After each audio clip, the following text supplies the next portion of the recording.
하나님 말씀은 전도서 7장 15절부터 29절까지 있는 말씀을 우리 함께 같이 봉독하겠습니다. 시작. 내가 내 헛된 날에 이 모든 일을 본즉 자기 의로운 중에서 멸망하는 운이 있고 자기 악행 중에서 창수하는 악인이 있으니 지나치게 의인이 되지 말며 지나치게 지혜자도 되지 말라. 어찌하여 스스로 패망케 하겠느냐? 지나치게 악인이 되지 말며 우매자도 되지 말라.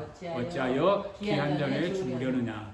너는 이것을 잡으며 저것을 놓지 마는 것이 좋으니 하나님을 경외하는 자는 이 모든 일에 벗어날 것임이니라.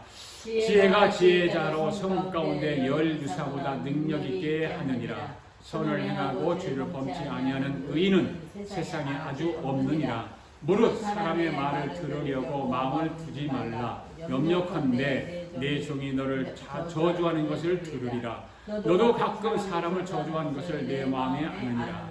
내가 이 모든 것을 지혜로 시험하여 스스로 이르기를 내가 지혜자가 되리라 하였으나 지혜가 나를 멀리하였도다. 무릇 된 것이 멀고 깊고 깊도다. 누가 능히 통달하리야. 내가 돌이켜 전심으로 지혜와 명철을 살피고 궁구하여 악한 것이 어리석은 것이요 어리석은 것이 미친 것인 줄을 알고자 하였더니 내가 깨달은즉 마음이 올무와 그를 갖고 손이 포순 같은 여인은 사망보다 독한 자라. 하나님을 기뻐하는 자는 저를 피하려니와 주인은 저에게 잡히리로다. 전도자가 가로되 내가 낱낱이 살펴 그 이치를 궁구하여 이것을 깨달았노라. 내 마음에 찾아도 아직 얻지 못한 것이 이것이라. 1,000 남자 중에서 하나를 얻었거니와 1,000 여인 중에서는 하나도 얻지 못하였느니라. 나의 깨달음이 이것이니라. 곧 하나님이 사람을 정직하게 지으셨으나 사람은 많은 꾀를 낸 것이니라. 아멘. 할렐루야. 우리 서로 인사합시다. 주님이 이 자리에 함께 하십니다. 주님 이 자리에 함께 하십니다. 이것은 분명한 사실입니다. 네. 오늘도 주님이 주시는 성령 충만을 받읍시다. 오늘도 주님이 주시는 성령 충만을 받으시다. 할렐루야. 여러분, 이 세상에서 가장 불쌍한 사람이 어떤 사람이라고 생각하세요? 가장 불쌍한 사람. 이 세상에서 가장 불쌍한 사람은 어떤 사람이냐면 고아가 가장 불쌍한 고아입니다. 고아는 그 비참함이 말할 수 없을 정도로 비참합니다. 말만 고아라고 들어도 벌써 불쌍한 마음이 들잖아요. 그런데 고아는 육신의 고아도 있지만 영적인 고아도 있습니다. 아멘. 그럼 어떤 사람이 고아라고 할까? 성경을 보면 성령 받지 못한 자를 고아라고 성경은 말하고 있습니다.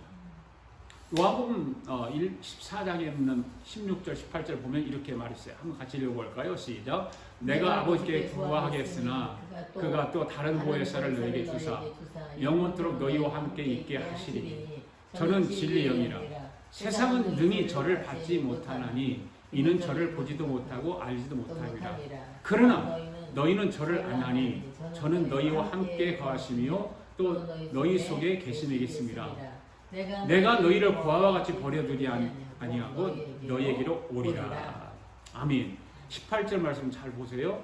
내가 너희를 고아와 같이 버려두지 아니하고 라는 말을 보면 누가 고아라고 그랬습니까? 바로 보혜사 성령을 받지 못한 사람이 고아라는 거예요.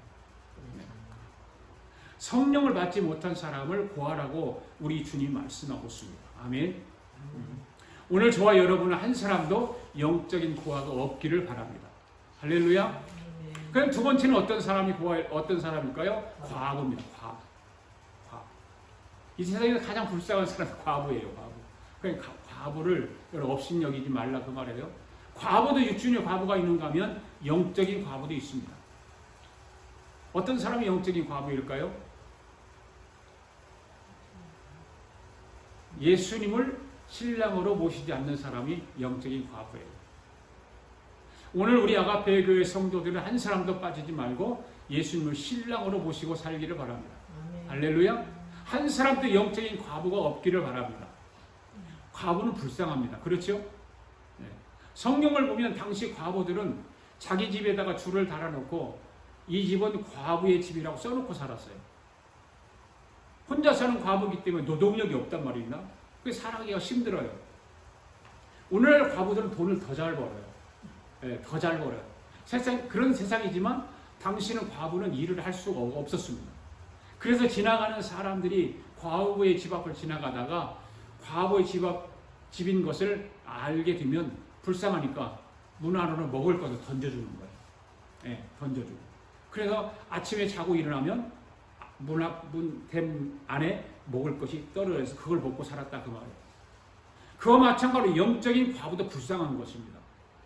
영적인 과부로부터 벗어나기 위해서는 오늘 여러분들이 성령 받아야 하는 줄 믿습니다. 할렐루야. 성령 받지 않으면 신앙 영적으로 과부예요. 네. 그 다음에 세 번째는 누굴까요? 어떤 사람이 가장 불쌍할까요? 포로입니다. 포로. 누가복음 4장 18절 19절 말씀 한번 읽어볼까요? 시작. 주의 성령이 내게 임하셨으니 이는 가난한 자에게 복음을 전하게 하시려고 내게 기름을 부으시고 나를 보내사 포로된 자에게 자유를 눈먼 자에게 다시 보게 함을 전파하며 눌린 자를 자유케 하고 주의 은혜의 해를 전파하게 하려 하심이라 하였더라. 아멘. 여러분 포로는 불쌍해요. 포로. 전쟁 후에 끌려오는 사람이 포로이기 때문인 것입니다. 지금 우크라이나하고 러시아가 전쟁 중에 있습니다. 전쟁을 하다 보면 힘이 강한 쪽에서도 포로가 있고 힘이 약한 쪽에서도 포로가 있기 마련이거든요. 네. 약한 쪽에서만 포로가 잡혀오는 것이 아니라 약한 쪽에서 강한 그곳에 사람들을 포로로 잡아오기도 해. 그 포로는 그래서 불쌍한 거예요. 약한 자도 불쌍하고 강한 자도 불쌍하고. 네. 언제 죽을지 몰라요. 포로들은. 네. 그래서 불쌍한 거예요. 자, 이 사진 한번 보시면 이 사진이 제가 이스라엘에 갔다가 성지 순례하다 찍은 사진인데요. 이거를 오래됐으면 괜찮겠죠. 이 사람은 사진 못 찍게 하더라고요. 그래서 어떤 사람들이냐면 시리아에서 난민으로 살다가 도망쳐 나온 사람들이에요. 이 아버지가 마이크 들고 얘기를 하잖아요. 이 아버지가 마이크 들고 얘기하는 거예요. 두 딸인데 시리아에서 포로로 잘생겼잖아요. 얼마나 잘생겼어요. 젊고. 또 포로로 시리아에서 살다가는 두 딸이 군인들한테 잡혀갈 것 같다는 거죠. 잡혀가면 어떻게 되겠습니까? 뻔한 거 아니에요. 그러니까 아버지 엄마가 결단하고 생명을 걸고 그 포로 집단에서 빠져나오고 도망쳐 나온 거예요. 이스라엘. 그래서 한인 교회에 그 이스라엘의 한인 선교사 교회에 그날 때도 예배를 드렸는데 이분들이 와서 간증을 이렇게 하는 거예요. 자기들을 위해서 기도해달라고. 여러분 전쟁 포로는 참으로 비참하고 불쌍합니다. 참으로 불쌍합니다.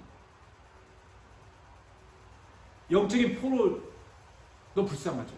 우리 육신의 포로보다 불쌍한 사람은 어떤 사람이 더 불쌍하냐면 영적인 포로가 더 불쌍한 거예요. 영적인 포로. 오늘 이 시간 저와 여러분은 사탄의 원수마귀로부터 벗어나야 하는 줄 믿습니다. 왜 그러냐면 영적인 포로를 누구에게 잡힌 사람을 영적인 포로라고 하냐면 사탄 원수마귀에게 붙잡힌 사람들. 이 세 가지 재앙을 가진 불쌍한 사람이 성경에 보면 나와요. 누구일까요? 누가 성경 보면 과부이고 고아이고 그 다음에 포로이고 이 사람이 전 성경에 보면 나와요. 누굴까? 바로 에스더입니다. 네. 에스라고 하는 여인이에요. 여러분 에스더 알잖아요. 에스더는 고아였고 전쟁 포로였고 과부 아닌 과부로 살았어요. 처녀로 살았으니까 그렇게 표현하는 겁니다. 이렇게 불쌍한 에스더가 어떻게 가장 비참한 상태에서 가장 높은 곳으로 올라가는 사건이 하나 있었잖아요. 그죠? 이 사건이 무엇이었는가 하면 바로 왕의 마음을 사로잡았기 때문에 가장 비참한 데서 가장 높은 곳으로 올라가는 역사가 있었습니다. 오늘 저와 여러분은 왕은 누굴까요? 예수 그리스도 하나님이시죠. 전능하신 하나님, 만왕의 왕 되신 하나님이십니다. 예수 그리스도입니다. 아멘. 오늘 말씀을 듣는 여러분들도 만왕의 왕 되시는 전능하신 하나님의 예수 그리스도의 마음을 사로잡게 되기를 바랍니다. 예. 만왕의 왕이신 하나님의 마음을 사로잡으면 저와 여러분의 모든 고통과 멍에는 벗어지게 되는 줄로 믿습니다. 아멘. 솔로몬은 오늘 우리가 살펴보고자 하는 전서 7장에서 지혜에 대해서 여러 가지 귀한 가르침을 우리에게 주고 있습니다. 크게 세 대지로 나눠서 말씀을 볼 수 있는데, 첫 번째 1절에서 14절에 지난주일에 말씀을 드렸던 것입니다. 지혜가 얼마나 아름답고 지혜 얼마나 소중한지를 설명하고 있죠. 두 번째는 뭐예요? 15절에서 22절 오늘 말씀을 드릴 거예요. 오늘은 이제 두 번째, 세 번째 말씀을 드릴 건데 뭐예요? 우리가 주의해야 할 것이 무엇인지를 일깨워주고 있습니다. 아무리 지혜로운 사람을 할지라도 인간은 역시 인간인 것입니다. 어쩔 수 없이 연약한 인간입니다. 여러분은 솔로몬을 한번 생각해 보시기 바랍니다. 얼마나 지혜로웠습니까? 그 지혜로웠던 솔로몬도 이방 여인의 꼬임에 빠져버린 거예요. 그리고 하나님 멀리했어요. 이방신을 섬기는 주의 길에 빠지고 말았습니다. 연약하죠. 그래서 사람은 선줄로 생각하지 말고 늘 넘어질까? 어떻게 하라? 조심하라. 조심하면서 살아야 한다는 것을 우리에게 일깨워주고 있습니다. 그래서 세 번째는 뭐였습니까? 23절에 29절 마지막 절에 있는 말씀이 뭐냐면 지혜를 얻는 길이 무엇인지를 가르쳐주고 있는 것입니다. 인간은 전적으로 부패하기 때문에 아무리 노력해도 자기 능력으로는 지혜를 얻을 수 없습니다. 솔로몬의 결론을 분명하잖아요. 하나님을 경외하라는 거예요. 그것이 지혜의 근본이기 때문이다. 그렇게 말씀을 하고 있는 것입니다. 지난 주일엔 전도서 7장 1절부터 14절까지 말씀을 통해서 나눴어요. 지난 주일의 말씀을 다시 한번 하나씩 정리하면서 한번 오늘 말씀을 드리도록 하겠습니다.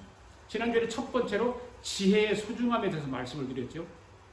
첫째로 지혜 1절에 10절에서 어떤 말씀을 드렸냐면 지혜는 사람들로 하여금 죽음, 즉 마지막 날을 예비하도록 만들어준다는 것입니다. 아멘. 1절에서 그렇게 말씀하고 있죠. 시작. 아름다운 이름이 보배로운 기름보다 낫고 죽는 날이 출생하는 날보다 나으며. 여러분, 사람들이 죽음을 맞이할 때, 죽음을 맞이한 사람을 볼 때, 죽은 사람을 볼 때 왜 슬퍼하고 왜 절망스러워하고 왜 후회스러운 갈까요?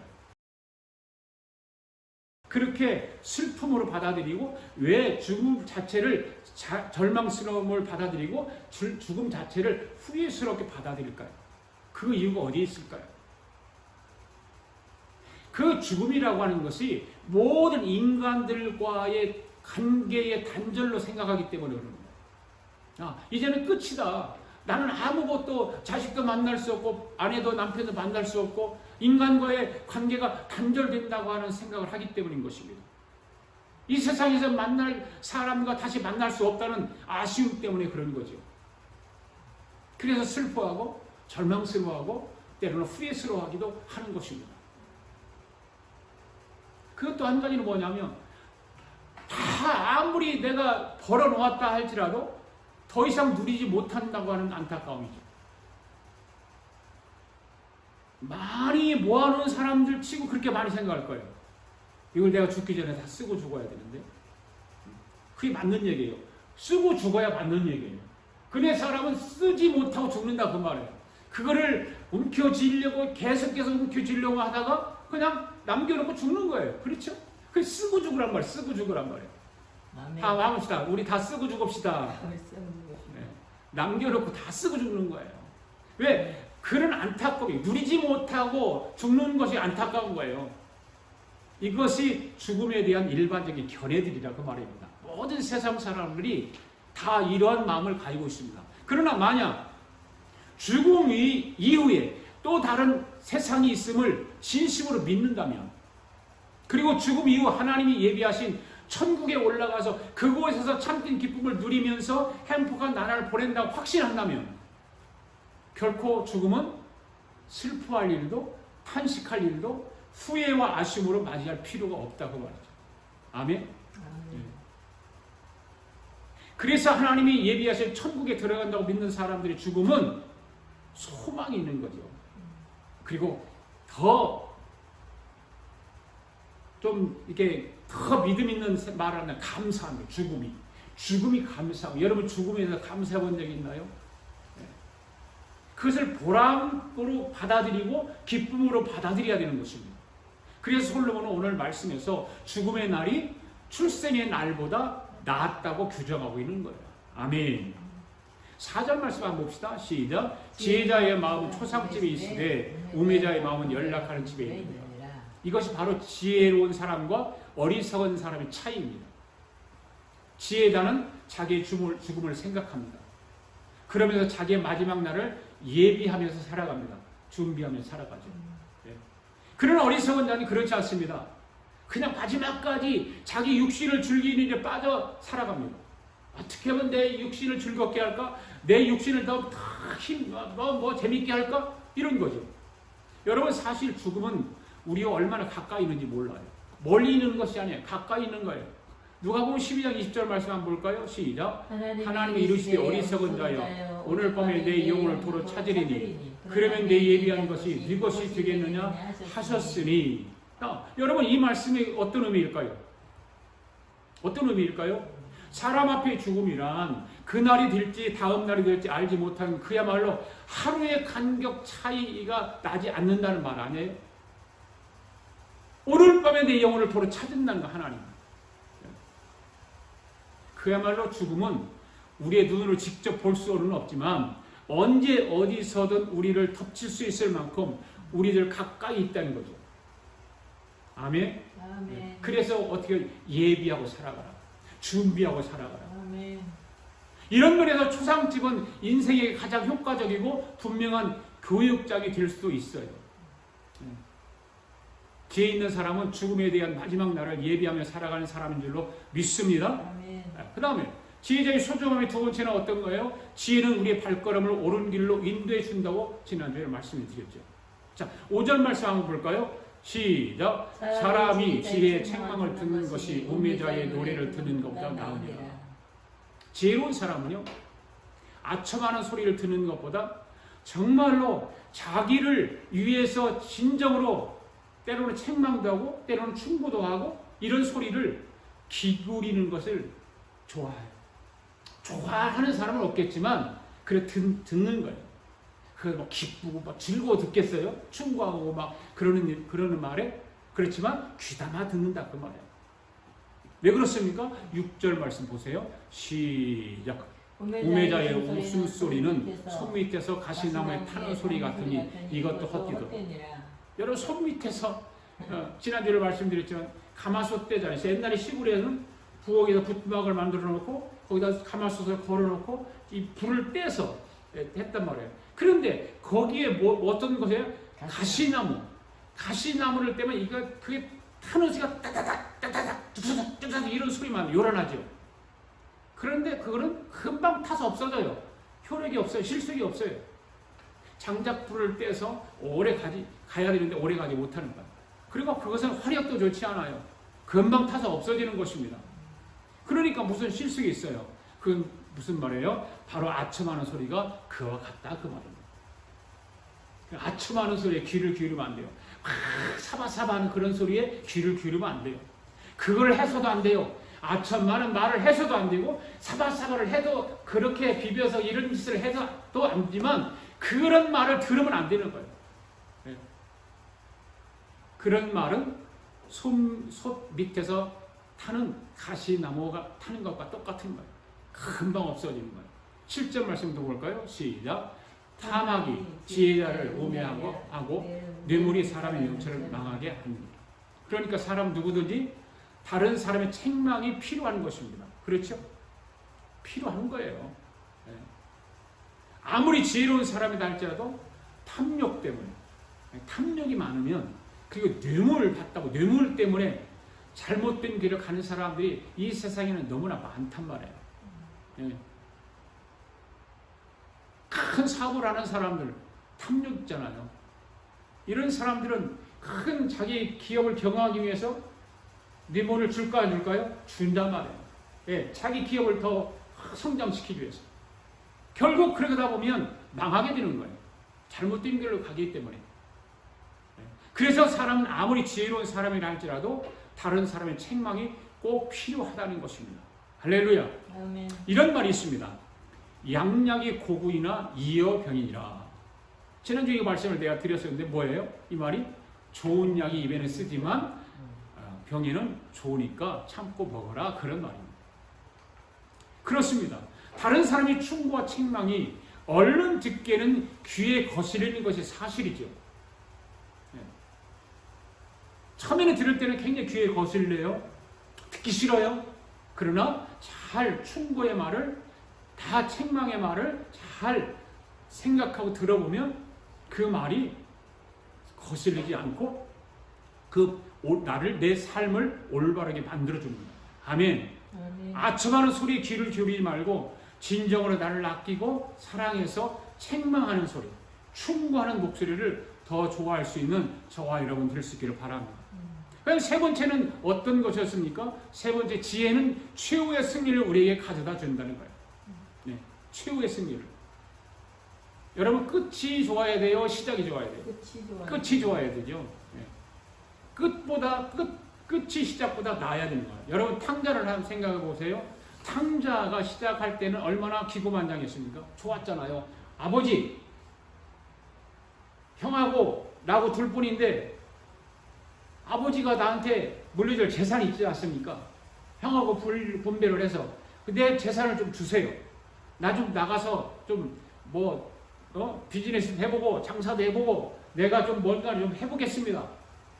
그리고 나가서 살다가 그 모든 것을 어떻게 했어요? 탕진해버린 거예요. 비즈니스 한 것도 아니고 뭔가 해보려고 하는 것도 아니라 그걸 가지고 나가서 그냥 자기 육신을 위해서 막 즐기고 놀고 막 다 없애버린 거예요. 그래서 집으로 돌아올 때는 어땠어요? 형편없었잖아요. 거지로, 구걸하는 사람으로 집으로 돌아온 거예요. 빈털터리가 되어 돌아오는 거예요. 거렁뱅이가 되어버렸습니다. 이것은 끝이 시작보다 못한 경우입니다. 할렐루야. 예. 그럼 요셉은 달랐잖아요. 요셉은 애굽으로 내려갈 때 종의 신분으로 내려갔습니다. 형들에 의해서 큰 구렁텅이에 빠트림을 당했습니다. 예. 그렇죠? 그래서 그곳에서 장사꾼들이 그 구렁텅이 빼다가 팔아먹습니다. 남이 종으로 팔아가서 종 노릇합니다. 예. 노예로 팔려갔잖아요. 그러나 모든 시련을 다 이겨내고 하나님 중심으로 살다 보니까 거기서 어떻게 돼요? 애국의 총리가 되지 않습니까? 기근이 허덕이는 자기 백성을 구원하는 사람이 되었어요. 이 경우는 어떤 경우입니까? 끝이 시작보다 나은 사람. 할렐루야. 여러분은 탕자의 삶을 살기를 원합니까? 요셉의 삶을 살기를 원합니까? 할렐루야. 끝이 시작보다 못한 우리는 경우 같은 그런 삶을 살면 안 돼요. 끝이 시작보다 더 나은 삶을 살아야 되는 줄 믿습니다. 그러면 어떻게 하면 일의 끝이 시작보다 더 만들 수 있을까요? 그 비결이 무엇일까요? 8절 시작. 일의 끝이 시작보다 낫고 참는 마음이 교만함보다 나으니라. 일의 끝을 바라보면서 시련이 있더라도 참고, 그렇잖아요? 인내하고 억울한 일이 있더라도 참는 마음을 가지라, 그 말 아니에요 지금요. 네. 그리고 교만함을 버리라는 거죠. 마음을 낮추라는 거예요. 이게 지혜로운 삶을 살아가는 사람인 것입니다. 네. 일의 끝이 시작보다 나은 삶을 살아가는 것입니다. 그러나 어리석은 사람은 그렇지 못합니다. 9절 말씀 보세요. 급한 마음으로 노를 바라지 말라. 너는 우매자의 품에 몸무릎이니라. 어리석은 사람은요, 급해요. 성질이 급해요. 인내하지 못, 참지 못해요. 급합니다. 쉽게 화를 냅니다. 그것이 어리석은 사람의 모습이죠. 그뿐입니까? 10절 말씀 보시기 바랍니다. 시작. 옛날이 오늘보다 나은 것이 어찌미냐 하지 말라. 이렇게 묻는 것이 지혜가 아니니라. 어리석은 사람이 즐겨 사용하는 게 뭐예요? 지난주에도 말씀이 내가 왕년에는 이런 사람이었는데 라고 하잖아요. 네. 내가 왕년에는 이런 큰 사업을 했던 사람인데, 네. 내가 한국에 있을 때는 무슨 대학, 서울대학교를 다녔는데, 이미 이런 사람들이 대부분요, 다 남자들은 서울대학교 나오고 여자들은 이화여대 나온 사람들이야. 다 자기들 자랑하느라고 그런 사람들이 많더라고요. 이런 말이 다 어떤 말이다? 어리석은 말이다. 어리석은 말이다. 왜 그렇습니까? 옛날이 오늘보다 낫다는 것을 말하는 건 아니에요. 옛날이 오늘보다 나았었다. 그런 말 아니에요. 이거는 뭐예요? 결국 갈수록 잘 살았다, 못 살았다? 못 살았다는 거예요. 그걸 스스로 증명하는 거예요. 그러니까 얼마나 어리석은 거예요, 여러분. 바보죠, 바보. 그만큼 성실하게 삶을 살지 못했다는 증거예요, 그것이. 그런 말을 여러분들 누가 하거든, 당신은 성실히 살지 못했다는 증거입니다, 그 말이. 갈수록 당신은 삶을 잘 살지 못했다는 증거입니다라고 말해주세요. 사랑하는 성도 여러분, 일의 끝을 바라보면서 참고 인내하는 마음을 가지고 살아갈 수 있기를 바랍니다. 틀림없이 내일은 오늘보다 더 나을 것입니다. 최후의 승리가 저와 여러분 앞에 손안에 잡힐 것입니다. 할렐루야. 그 다음에 네 번째는 지혜자의 소중함에 대해서 네 번째는 뭐라고 그랬어요? 지혜는 우리로 하여금 하나님의 섭리에 순종하도록 만들어준다. 할렐루야. 11절 12절 말씀을 우리가 읽었었죠? 같이 읽습니다. 시작. 지혜는 유업같이 아름답고 햇빛을 보는 자에게 유익하도다. 지혜도 보호하는 것이 되고 돈도 보호하는 것이 되나 지식이 더욱 아름다움은 지혜는 지혜 얻은 자의 생명을 보존함이니라. 할렐루야. 여러분, 험한 세상을 살아가려면, 다른 사람에게 속지 않으려면 지혜가 있어야 됩니다. 아멘? 그죠? 네. 그 지혜가 있어야 되면 또 뭐가 있어야 돼요? 돈도 있어요. 물질도 있어야 돼요. 물질이 없으면 다른 사람 무시당해요. 있어야 돼요. 다 필요해요. 지혜도 필요하고 돈도 필요하고. 그러나 지혜와 물질 이 두 가지 가운데 무엇이 더 소중하냐 그 말이에요. 네. 말은 다 그러죠. 지혜가 소중하다고. 그런데 실질적으로 우리 삶 속에서, 내 생각 속에서, 내가 살아가는 속에서 지혜를 더 터득하려고 그래요? 돈을 더 가지려고 그래요? 돈을 가지려고 그러잖아요. 자, 12절 말씀 잘 보세요. 지식이 아름다운데 지혜가 더 소중하다고 그랬어요. 그 이유가 뭐예요? 지혜는 지혜 얻은 자의 생명을 보존한다는 거죠. 아멘? 예. 여러분 그렇지 않습니까? 지혜는 없고 물질만 있으면 그 사람은 분명히 타락해요. 타락하게. 오히려 지혜가 없고 물질만 있는 사람은 생명을 잃는 길로 생명을 얻는 길로 가는 것이 아니라 생명을 잃는 길로 나가는 거예요. 그러나 지혜는 그렇지 않아요. 지혜는 지혜 얻은 자의 생명을 보존한다고 성경이 분명히 말하고 있지 않습니까? 그러니까 지혜는 물질보다 더 아름다운 거예요. 아멘. 할렐루야. 네. 그러면 지혜가 지혜 얻은 자의 생명을 어떻게 보존할까? 13절 말씀 시작. 하나님이 행하시는 일 보라. 하나님이 굳게 하신 것을 누가 능히 곧게 하겠느냐. 아멘. 여기서 하나님의 행하시는 일을 보라는 말은 하나님께서 이루고자 하시는 섭리를 분명히 깨달으라 그 말이에요. 네. 오늘 저와 여러분을 향해서 하나님께서 얼마나 온전하신 분인지, 얼마나 하나님이 지혜롭고 완전한 일을 이루시는지를 분명히 깨달으라고 오늘 말씀을 권면하고 있는 거예요. 그러니까 여러분, 지혜로운 사람은 하나님께서 어떻게 행하시는지 그 일을 자세히 살펴본다 그 말이에요. 살펴보는, 하나님이 내 삶을 오늘도 어떻게 나를 통해서 일을 행하실까? 살펴보는 거예요. 나를 살펴보는 거예요. 아멘? 그래서 하나하나 내 삶에서 하나님의 일을 우리는 찾아내야 되고, 그 하나님께 일하실 수 있도록 나를 다 비워야 되고. 여러분, 우리 하나님이 이 세상을 하나님의 뜻대로 운행하신다는 사실을 믿습니까? 그러면 저와 여러분의 삶도 운행하신다는 거 믿습니까? 할렐루야? 그 믿는 거예요. 그것이 신앙인의 자세죠. 지혜로운 자의 자세죠. 그렇게 믿는다면 이 안에는 저와 여러분이 감당해야 하는 시련과 환난, 불행과 역경도 포함되어 있는 거예요. 우리는 좋은 것만 하나님이 운행하신다고 생각하죠? 그죠? 좋은 것만 아니에요. 하나님이 운행하시는 그 일에는 우리의 시련도 그 안에 있어요. 우리의 환난도 그 안에 다 포함되어 있어요. 우리의 불행도 역경도 다 그 안에 포함되어 있습니다. 믿습니까? 네. 그렇다면 이 말씀이 가르치는 궁극적인 실천사항은 무엇일까요? 그것은 피조물인 인간은 그 자신이 어떠한 처지에 놓여 있든지 그 안에 숨겨진 창조주 하나님의 신실하신 뜻을 발견하는 거예요. 아멘. 그리고 그 뜻에 순종하는 것입니다. 할렐루야. 믿습니까? 그리고 언제나 하나님이 행하시는 일을 따라가는 거예요. 따라가는 거예요. 내가 앞서지 말고 따라가야 되는 거예요. 이것이 솔로몬이 오늘 13절에서 우리에게 가르치는 권면의 말씀인 것입니다. 지금까지 솔로몬은 지혜의 소중함에 대해서 4가지로 설명해 주었죠. 이게 지난주에 우리가 배웠던 말씀입니다. 오늘은 두 번째, 세 번째 대지를 가지고 말씀을 드리려고 합니다. 둘째, 우리가 주의할 사항은 무엇인가? 라고 하는 거예요. 두 번째는. 우리가 주의할 사항은 무엇인가? 그것이 15절부터 22절까지 있는 말씀입니다. 우리가 주의할 것이 있죠? 15절 말씀. 시작. 지혜는 우리로 하여금 하나님의 잠깐만요. 15절 말씀.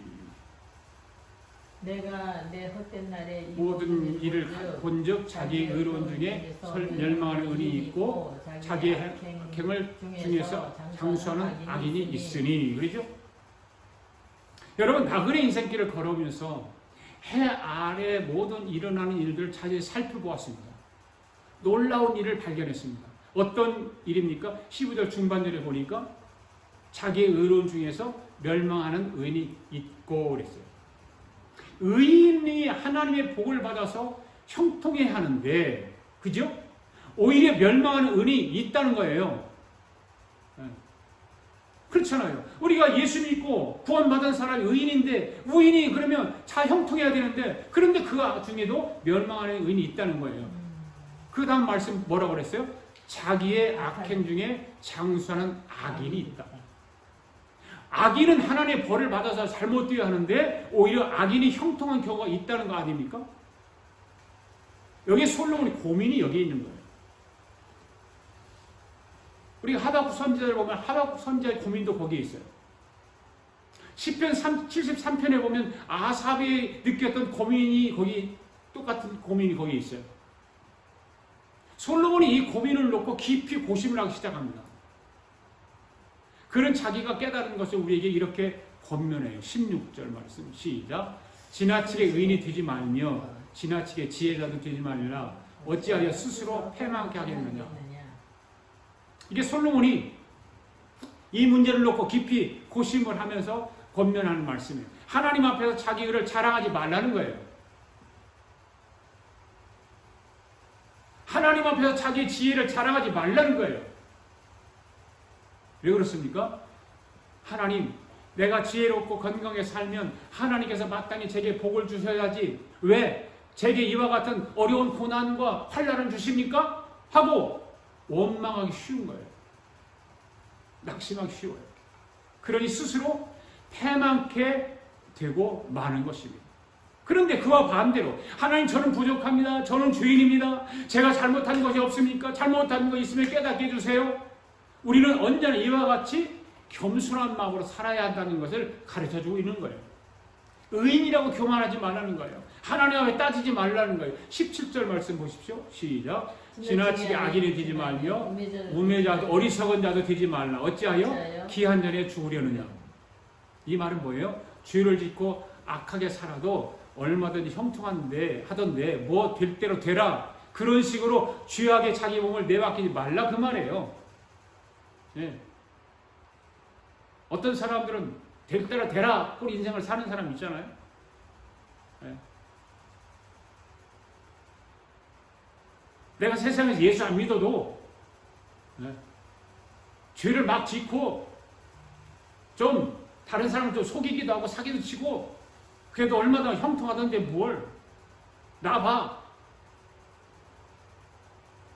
이런 식으로 죄악에 내맡기지 말라는 거예요. 왜 그렇습니까? 어찌하여 기한 전에 죽으려고 그러느냐 그 말이에요. 까불다가 정말로 하나님께 벌 받아서 기한 전에 일찍 죽으면 어떻게 하냐 그 말이에요.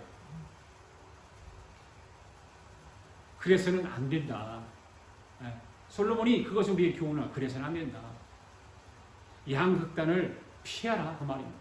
그러면서 솔로몬은 18절에서 우리에게 이런 권면을 하고 있습니다. 시작. 너는 이것을 잡으며 저것을 놓지 않는 것이 좋으니. 너는 이것을 잡으며, 이거 16절에서 말씀하는 거예요. 16절 말씀 보세요. 뭐라고 그랬어요? 지나치게 의인이 되지 말며 지나치게 지혜자도 되지 말라. 어째 스스로 패망하겠나. 이 말씀 명심하라는 거예요. 너는 이것을 잡으며, 이건 16절 말씀 명심하고, 그 다음에 저것을 놓치는 것이 좋으니. 이 말은 뭐예요? 17절 말씀이에요. 지나치게 악인이 되지 말며 우매자도 되지 말라. 어째 귀한 자니 죽으려느냐. 이 말씀 명심하라는 거예요. 예. 그러니까 여기에서 너는 이것을 잡으며 저걸 놓치지 말라, 이 말은 16절 말씀과 17절 말씀을 명심하라, 그 말입니다. 그러면서 우리가 이 양극단에서 피할 수 있는 게 무엇이라고 했습니까? 하나님을 경외하는 자는 이 모든 일에서 벗어날 것임이니라. 그렇게 말하고 있습니다. 하나님을 경외하는 사람만이 좌로도 우로도 치우치지 않고 바른 길을 걸어갈 수 있다는 말씀입니다. 믿습니까? 할렐루야? 예. 하나님 앞에 서 있는 사람이 어떻게 자기의 의의를 감히 하나님 앞에서 자랑할 수 있어요? 없잖아요. 하나님의 뜻에 순종하며 살아가는 사람이 어떻게 자기 의의를 하나님 앞에 자랑하겠어요? 못하죠. 하나님을 두려워하고 무서워하는 사람이 어찌 감히 죄악 가운데서 자기 몸을 내맡길 수 있어요? 없잖아요. 될 대로 되라. 그렇게 인생을 살 수 없잖아요. 사랑하는 성도 여러분, 우리는 악인의 형통을 부러워해서는 안 됩니다. 아멘? 그 예수님이 뭐라고 말씀하세요? 사람이 만일 온 천을 얻고도 제 목숨을 잃으면 무엇이 유익한가? 그렇게 말씀하셨잖아요. 아무런 소용이 없다는 말씀이잖아요. 의인이 고난당하는 것에 대해서 이상하게 생각하지 말라는 거예요. 저와 여러분이 소망하며 가야 할 곳, 그곳 새하늘과 새 땅의 영원한 세계를 바라볼 때에 해 아래의 일시적인 것은 얼마든지 포기하며 살 수 있다, 그 말입니다. 할렐루야. 여러분 포기할 수 있어요, 없어요? 우리는 저 높은 곳을 가기를 원하는, 새하늘과 새 땅을 가기 확정돼 있잖아요. 거기에 소망하며 살아가는 사람들이 이 땅에 있는 거 포기할 수 있어야 되는데 포기하지 못하고 살아가는 거예요. 어쩌면 우리도 그래서 어리석은 자, 지혜로운 자가 아니라 어리석은 자. 여러분, 예수님 때문에 순교를 당한 모든 사람들은 이 세상의 일시적인 것을 포기했습니까? 안 했습니까? 포기했죠. 주님을 위해서 살았던 사람들 아닙니까? 여러분, 성경을 보면 다 그렇잖아요. 이 세상의 일시적인 것을 포기하며 살았던 사람들이잖아요. 그 자들이 순교자의 신앙인들이에요. 할렐루야. 네. 우리는 순교의 각오로 이 세상을 살아가야 되는 거예요. 믿는 자라면. 네. 순교자의 각오로. 하나님을 경외하는 마음으로 오른쪽으로도 왼쪽으로 치우치지 말고 두렵고 떨리는 심정으로 매일매일 저와 여러분의 구원을 이루어 가야 하는 것입니다. 할렐루야. 고린도서에 보세요. 구원을 이루어 가느니라고 했어요. 구원을 이루어졌는데 그것이 지금 당장 하늘나라에 간 것이 아니라 그 하늘나라에 가기 위해서 우리는 날마다 나를 쳐서 주님 앞에 복종해야 되고 순교자의 신앙으로 살아가야 되는 거예요. 그래서 우리가 주의할 점이 뭐예요? 19절 말씀 보세요. 시작. 지혜가 지혜자로 성읍 가운데 열 유사보다 능력이 있게 하느니라. 유사는 뭐예요? 통치자, 방백, 그런 사람들을 유사라고 해요. 지혜의 능력이 그만큼 대단하다는 것입니다. 지혜가 있는 사람은 10사람의 통치자의 힘을 뭉친 것보다 더 강하다는 거예요. 할렐루야. 지금 그럼 여기 말하고 있잖아요. 지혜자로 성읍 가운데 10유사보다 열 통치자보다 더 낫다는 거예요. 할렐루야. 그러나 그럼에도 불구하고 우리는 지혜로운 사람도 역시 죄인은 죄인입니다. 네. 어쩔 수 없이 연약한 인간입니다. 그것이 20절의 말씀이에요. 시작. 선을 행하고 죄를 범치 아니하는 의인은 세상에 아주 없느니라. 자, 100% 선만 행하고 죄가 0%인 죄를 전혀 범하지 않는 사람이 이 세상에 있어요, 없어요? 없다. 없어요. 그 솔로몬이 구체적으로 예를 들고 있지 않습니까? 21절 시작. 무릇 사람이 말을 들으려고 마음을 두지 말라. 염려컨대 내 종이 너를 저주하는 것을 들으리라.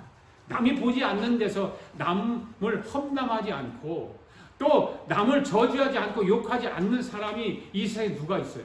없잖아요. 없어요. 예수를 아무리 잘 믿는 사람들, 목사라 할지라도, 목사 기름 부은 주의 종 목사라 할지라도 남을 험담해요. 때로 남 저주도 해요. 교인들이 속썩이고 그래 보세요. 목사가 저주 하나 안 합니다. 목사도 때로는 저주해요. 욕도 하고. 우리가 생각해보면 다 그런 거예요. 그 다음에 22절에 뭐라고 그래요? 그래서 너도 가끔 사람을 저주하는 것을 내 마음이 아느니라. 네 마음이 아는 거죠. 거짓말 할 수 없는 거예요. 너도 가끔 하잖아. 너도 sometime 욕하고 저주하고 흉보하잖아. 이 죄에서 벗어날 수 있는 사람 과연 누가 있느냐 그 말이에요. 아무도 없어요. 미국의 유명한 TV 부흥사 가운데 짐 베이커라고 하는 부흥사 목사님이 있는데 어떻게 잘못해서 7번째 계명을 범했대요. 그러니까 얼마나 사람들이 욕을 하겠어요. 그때 그 사람을 제일 신랄하게 공격하고 비판한 사람이 다른 TV에서 또 이렇게 부흥사로 활동하는 지미 수아카트라고 하는 목사님이 있었대요. 그런데 나중에 이 수아카트라는 거죠. 자기는 그런 죄 안 지을 것 같이 막 그 죄 지은 사람에 청주하고 비판하고 했는데 나중에 자기도 그런 죄를 똑같이 짓더라는 거죠. 그래서 솔로몬이 뭐라고 그래요? 선줄을 생각하지 말라 그 말입니다. 잘난 척하지 말라 그 말입니다. 언제 넘어질까 조심하라 그 말입니다. 할렐루야. 아멘. 이와 같이 지혜로웠던 솔로몬도 이방 여인의 꾀임에 빠지고 말았어요. 그렇죠? 넘어졌죠? 네. 왜 그래? 사람은 불완전하다 그 말입니다. 불완전.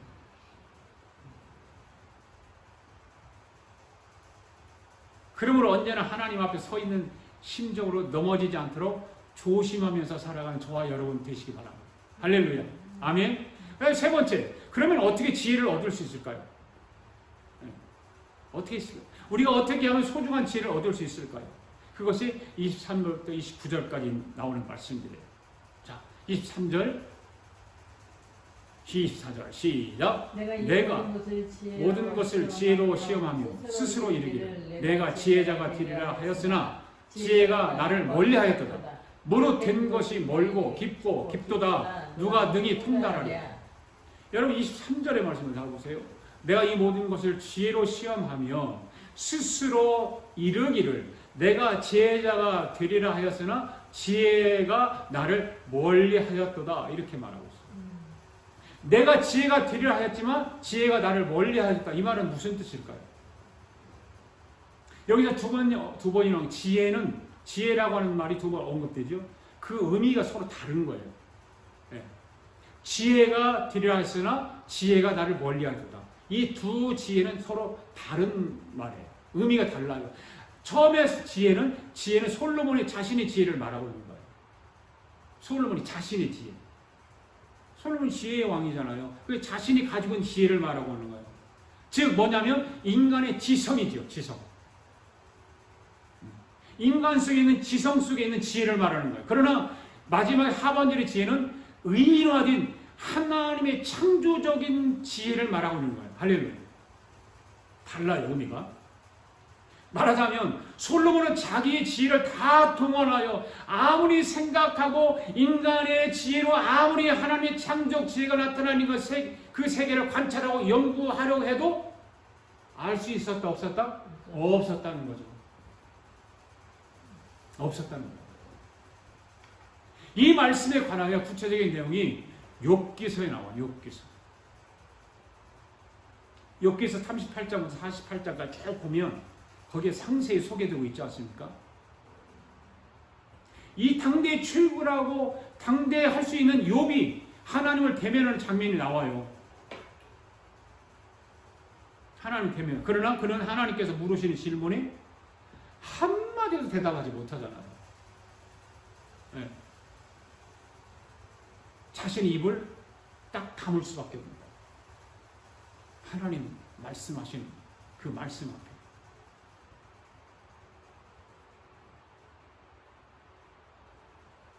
그뿐입니까? 예수님 다음으로 신약시대의 최고의 신학자라고 하는 제2의 예수라고 하는 사도 바울 역시도 마찬가지입니다.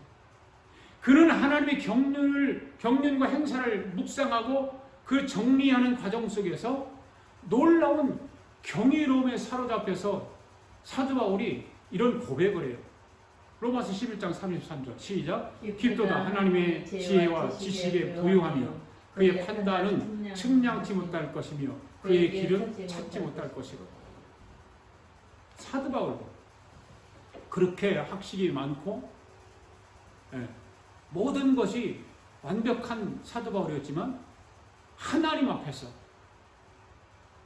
하나님의 그 말씀을 정리하는 과정에서 이런 속에서 우러나는 고백이 저절로 나오는 거예요. 탄성을 지를 수밖에 없는 거죠. 이런 경경의 증언들은 인간의 지혜와 지성의 한계와 하나님의 지혜 사이에서 얼마나 큰 간격이 있는지를 우리는 분명히 알아야 되는 것입니다. 하나님은 하늘에 계시고 우리는 땅에 사는데 그 간격이 어마어마한 거죠. 솔로몬은 자기가 지금까지 말한 이 모든 것을 지혜로 다 시험했다 말하는 거예요. 네, 시험했다. 자기의 지혜로 시험했다. 그러니까 내가 지금까지 말한 거 하나 틀린 게 없다. 믿을 수 있다는 거예요. 확실한 사실들이라는 것입니다. 그래서 솔로몬은 자기 스스로의 노력으로 자기 능력으로 지혜를 얻을 수 없다고 밝히고 있는 거예요. 내가 다 살펴보니까 보니까 내 지혜로는 알 수 없다. 하나님의 그 위대함을 하나님의 창조의 그 능력을 다 알 수 없다. 왜 사람들이 아무리 노력해서 자기의 힘으로 지혜를 얻을 수 없을까? 그것이 24절의 말씀이에요. 시작. 무릇 된 것이 멀고 깊고 깊도다. 누가 능히 통달하랴. 무릇 된 것이 멀고 깊고 깊도다. 예. 해 아래서 되어진 모든 것은 우리 인간의 머리로 통달하기에는 너무나도 멀다는 거예요. 너무나도 깊다는 거예요. 네. 여러분 믿습니까? 네. 저와 여러분이 그 작은 머리로 하나님께서 하신 모든 일을 통달할 수 있을까요? 통달할지도 못하고 이해할 수도 없는 거예요. 우리는 이해하려고 노력해야 되고 통달하려고 애써야 되고 그런 거죠. 그럼에도 불구하고 솔로몬이 우리에게 확실하게 말하고 싶은 것이 한 가지가 있어요. 25절 시작. 내가 돌이켜 전심으로 지혜와 명철을 살피고 분부하여 악한 것이 어리석은 것이요 어리석은 것이 미친 것인 줄을 알고자 하였더니. 여러분 지혜와 명철은 유익한 것입니다. 아름다운 것이었어요. 소중한 것이었어요. 그러나 지혜의 반대가 되는 뭐예요? 지혜가 반대? 어리석은 거죠. 우매자라고 그랬잖아요. 어리석은 것, 우매한 것은 뭐라고 했습니까? 악한 것이고 미친 것이다. 25절에 그렇게 말하고 있잖아요. 그것을 알고자 했다 그 말이에요. 그만큼 어리석음은 인생에게 있어서 이익을 주는 것이 아니라 해를 준다는 말이에요. 할렐루야. 그래서 솔로몬은 26절에서 그 비유적으로 이렇게 설명하고 있어요. 시작. 내가 깨달은즉 마음이 올무와 금을 같고 손이 포성 같은 여인은 사망보다 독한 것. 이게 솔로몬이 다 경험해보고 얘기하는 거잖아요. 솔로몬이 그런 일을 당하지 않았습니까? 당했잖아요. 네, 이방 여인들이 꾀임에 빠졌어요. 이방 여인들이 호호 웃는 웃음에 그 웃음에 올무가 금을 같았던 거예요. 여인의 그 부드러운 손길 그것이 포성 같다. 포성줄 오랏줄 같이 그를 꽁꽁 올가 매었다는 거예요. 그 솔로몬이 이방 여인들 때문에 사망보다 더 독한 고통을 당한 거예요. 바로 우매가 어리석음이 그와 같다 그 말입니다. 사망보다 더 독한 여자 같은 것이 어리석음이라는 것입니다. 어리석은 자가 되지 마세요, 여러분. 예. 무슨 세상을 살아가는 일이 있어서 예수 믿고 교회 다니면서 여러분들 봉사하는 일이 있어서 어리석은 자들이 되지 않기를 바랍니다. 어리석으면 그 마음에 올무와 금을 갖고 손이 포성 같고 여인과 다름없다는 말이에요. 자기를 유혹하는 여인 같다는 거예요. 그러면 어떻게 해야 그 어리석음을 피할 수 있을까? 우매함을 피할 수 있을까? 어떻게 해야 지혜를 얻을 수 있을까? 26절 하반절에서 뭐라고 그래요? 교회에서 자, 봅시다. 하나님을 기뻐하는 자는 저를 피하려니와 주인은 저에게 잡히리로다. 거기다 내가 안 쓰는 거. 하나님을 기뻐하는 자는 저를 피하려니와. 그러니까 어리석은 일에 대해서 피한다고 그랬어요. 포승 같은 여인 같은 그런 사망과 독한 것에서 피한다고 그랬어요. 그래 어리석은 사람은 죄인은 그거를 어떻게 한다? 잡는다고. 잡으려. 그것만 쫓아다니는 거예요. 여러분, 죄를 기뻐하고 죄를 즐기는 사람은 유혹에 빠지기 쉽습니다. 쉽게 빠집니다. 그러나 하나님을 기뻐하는 사람은 다릅니다. 하나님을 기뻐하는 사람은 마음이 자동적으로 하나님을 경외하는 마음이 생기기 마련입니다. 할렐루야. 하나님을 경외하고 하나님을 존경하고 공경하고. 그래서 솔로몬은 하나님을 기뻐하느냐, 즉 하나님 앞에 선 자를 하나님을 기뻐하는 자가 그렇게 표현하는 거예요. 하나님을 기뻐하는 자가 어떤 사람이냐? 하나님 앞에 선 자다는 거예요. 그렇잖아요. 하나님 앞에 선 자가 하나님을 기뻐하게 하잖아요. 그렇잖아요. 그런 자만이 우리 앞에 현저에 나타나고 있는 인본주의적 가치관에서 벗어나서 신본주의적 지혜를 얻게 될 것이라고 솔로몬은 말하고 있는 거죠. 그런데 여러분, 하나님 앞에서 선자라고 간단히 설명하고 있지만 이는 참 매우 어렵고 힘들죠. 왜냐하면 이 세상, 우리가 살아가는 세상의 전반의 흐름이 어떤 흐름인가요? 대부분 하나님을 대적하고 하나님을 멸시하고 하나님을 부정하고 그런 방향으로 세상은 나가고 있지 않습니까? 세상 곳곳에서 예배 그런 것에 배어 있어가지고 또 모든 문화들도 다 하나님을 배척하고 하나님을 배신하고 그런 문화잖아요. 문화들이. 이러한 세상의 풍조, 이런 문화, 이런 학문, 이런 것을 배격하고 이런 것을 거슬려서 하나님의 말씀만이 진리라고 하는 것, 그것만을 섬기는 것, 이것만을 예배하는 삶이 진정으로 가치 있는 삶이라고 고백하고 그 같은 삶을 견디하는 것을 견디하고 살아가는 것이 웬만한 결단과 각오 없이는 불가능하다 그 말이에요. 세상이 다 이런데 왜 나만 이렇게 살아야 돼? 그렇게 살아야 돼? 세상은 다 이렇게 즐기고 살아가는데 왜 나만 하나님 앞에 예배하려고 하나님을 경외하고 하나님 앞에 서 있는 자같이 선자같이 하나님 기쁨을 드리는 자가 되어야 돼?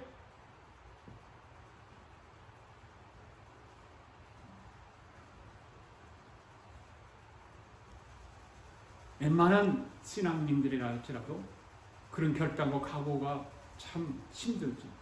그런 정말 결단 없이는, 그런 각오 없이는 불가능한 거예요. 성경에 보면 그 대표적인 예가 누구일까요? 많죠.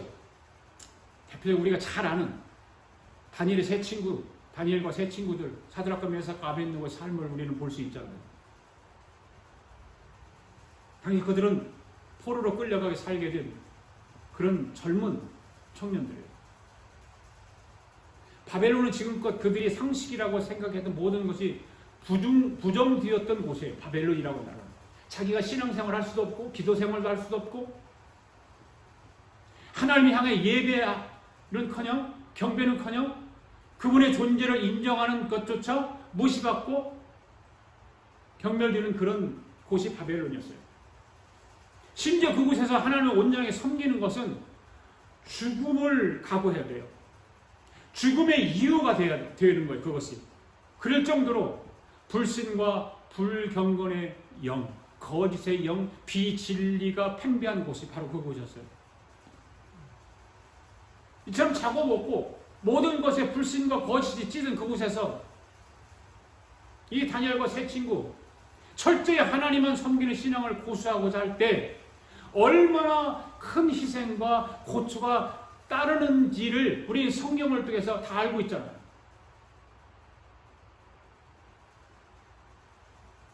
그런데 우리는 그런 다니엘과 다니엘의 세 친구가 그런 신앙의 그 자존심을 지키기 위해서 고통을 받고 거기에 불이익을 받는 것을 알면서도 자기를 지키는 거 다 알아요. 성경을 보면서. 그런데 우리는 그 말씀을 귀뚱으로 듣는다 그 말이에요.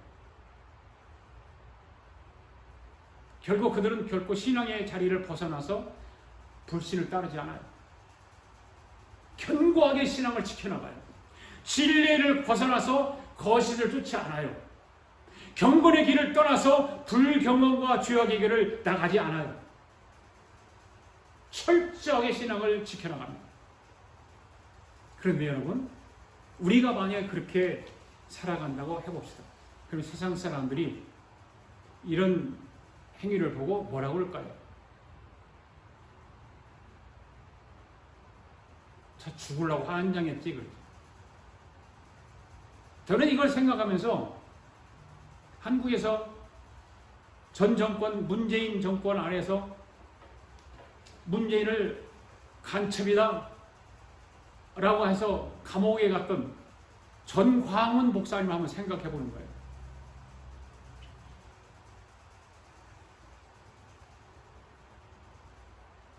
세상 사람들이 다 너 죽으려고 환장해? 주위의 친구 목사님이지? 너 미쳤어? 너 그러다가 죽어. 그래도 그 목사님은 타협하지 않고 하나님을 정말 살아계신 하나님, 창조자 하나님 믿는 그분의 신앙을 따라서 간첩을 간첩이라고 말할 수 있고 외치는 거죠. 자살 행위와 같은 것이에요. 그 다니엘과 이 세 친구들을 보면 그래서 실제 그들은 쇠를 녹이는 풀목불에 던져지게 되잖아요. 네. 굶주린 사자리에 들식거리는 굴에 던져서 그런 일을 겪잖아요. 그런데 여러분, 놀랍게도 스스로 목숨을 포기한 것처럼 여겨지는 그야말로 무모하게 여겨지는 어리석은 삶을 살았으면서도 하나님께서 그들을 보호하시고 형통을 하게 만들어 주셨다. 그걸 실질적으로 그들이 체험했다는 거죠. 할렐루야.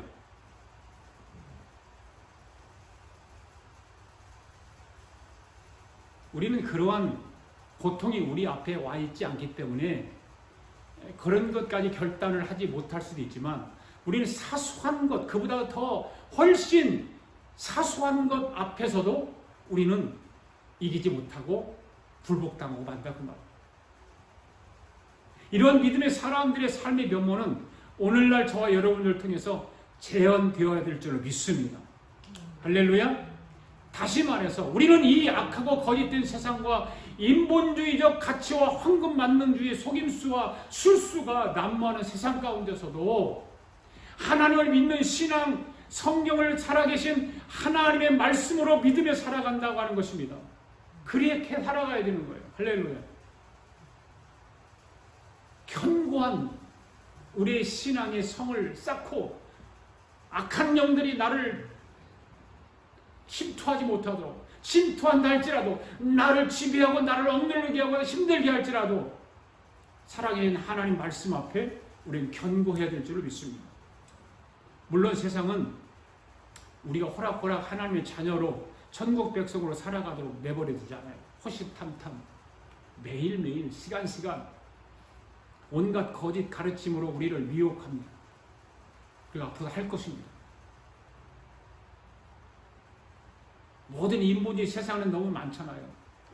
진화론들이 우리 자녀들을 잘못 가르치고 있고 종교다원주의, 동성애 무신론의 뿌리를 둔 거짓 가르침으로 우리의 신앙을 오염시키려고 하는 우리 속에 새겨진 진리를 희석시키려고 들 거예요.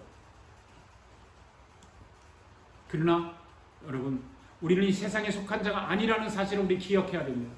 하나님의 진리를 거듭나게 하며 하나님의 진리가 우리를 자유케 한다고 그랬잖아요.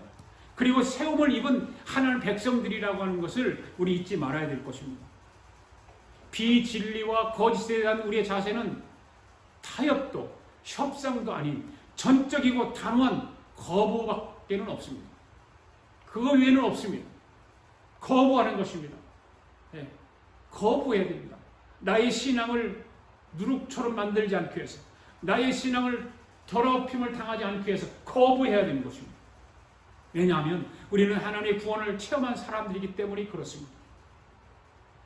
예수 그리스도를 통해서 얻어진 진리의 가치를 위해서 목숨 바쳐 싸워야 할 의의 진리의 용사들이기 때문인 것입니다. 할렐루야.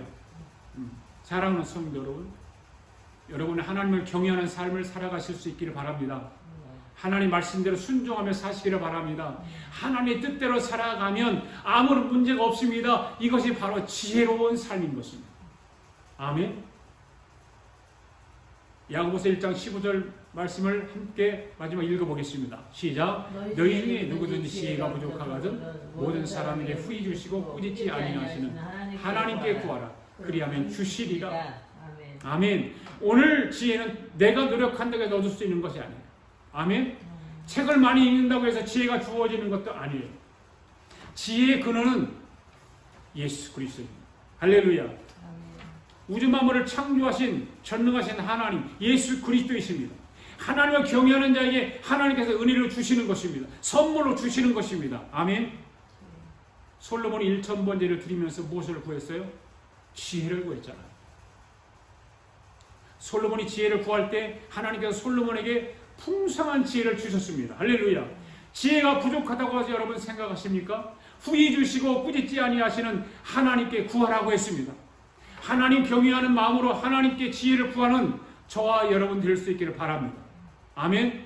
그래서 이 한 주간도 후히 주시고 꾸짖지 아니하는 우리 하나님께서 하늘의 풍성한 지혜를 저와 여러분 모두에게 내려주실 줄로 믿습니다. 할렐루야. 믿습니까? 아멘. 우리 다 함께 일어나셔서 함께 하나님 앞에 찬양하며 예물을 봉헌에 올리도록 하겠습니다.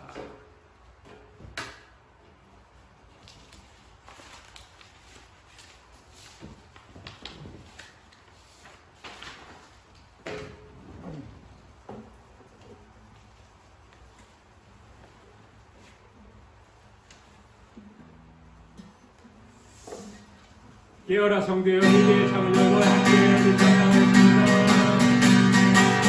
깨어라 성도여, 내게 창을 열고 주 앞에 두 손을 들자. 깨어라 성도여, 복음을 발장하며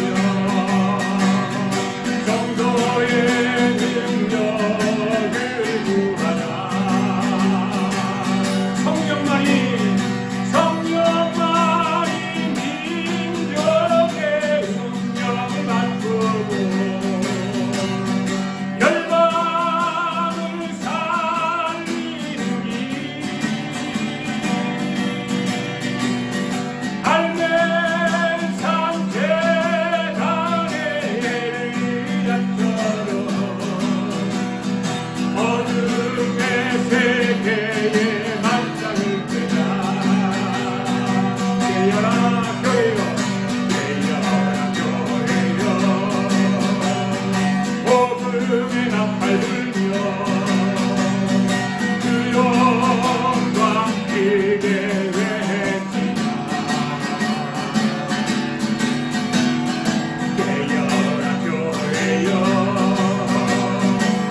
부르며 주여와 함께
하나님 아버지 감사합니다. 오늘도 저희들 하나님께서 정말 거룩하고 복된 예배, 은혜가 넘치는 예배, 성령 충만한 예배를 드릴 수 있게 해주셔서 감사합니다.